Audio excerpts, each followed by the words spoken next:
Many Ukrainians are preparing to fight. City authorities have urged residents to stay home but prepare Molotov cocktails for a citizen uprising against Russian fighters if they break through defensive lines. In one district they handed out rifles to any citizen who wanted to fight, and the Defense Ministry has opened the army to any Ukrainian citizen. Volodymyr Zelensky warned of a difficult night ahead for the capital. "This night will be the hardest," the Ukrainian president said in an address. "This night the enemy will be using all available means to break our resistance. This night they will launch an assault."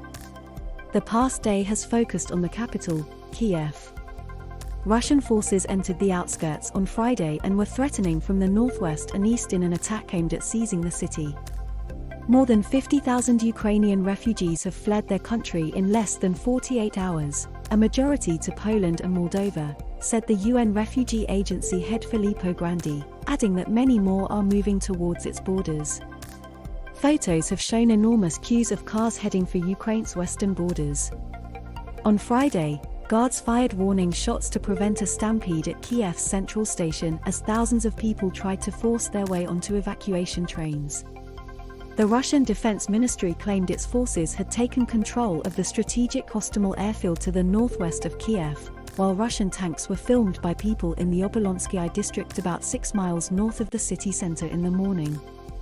Explosions have rocked Kiev, with residents taking cover in shelters and underground stations. A woman has reportedly given birth in one station where she had been sheltering with other residents. Zelensky pleaded for international help and for Western powers to act faster to cut off Russia's economy and provide Ukraine with military assistance. "When bombs fall on Kiev, it happens in Europe, not just in Ukraine," he said. "When missiles kill our people, they kill all Europeans." The US Department of Defense has confirmed that a Russian amphibious assault has been launched in Mariupol, a coastal city in southeast Ukraine. "Many cities of our state are under attack: Chernihiv, Sumy, Kharkiv, our boys and girls in the Donbass, the cities of the south, special attention to Kiev," Zelensky said.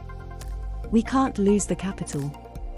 Vladimir Putin urged the Ukrainian army to overthrow its leadership, whom he labeled as a gang of drug addicts and neo-Nazis who has lodged itself in Kiev and taken hostage the entire Ukrainian people.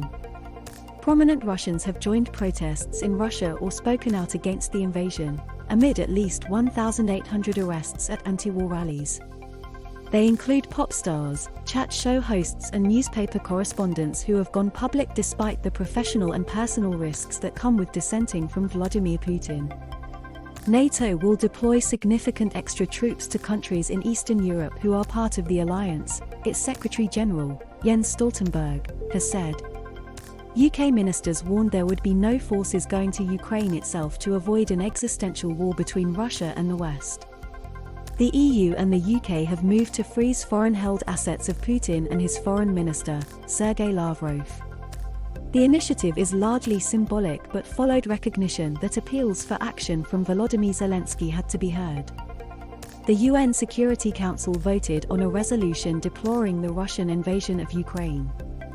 11 member states voted for the resolution, 3 abstained, China, India, and UAE, and 1 voted against, Russia. As Russia holds a veto, the resolution was not upheld. The Council of Europe suspended Russia over its invasion of Ukraine.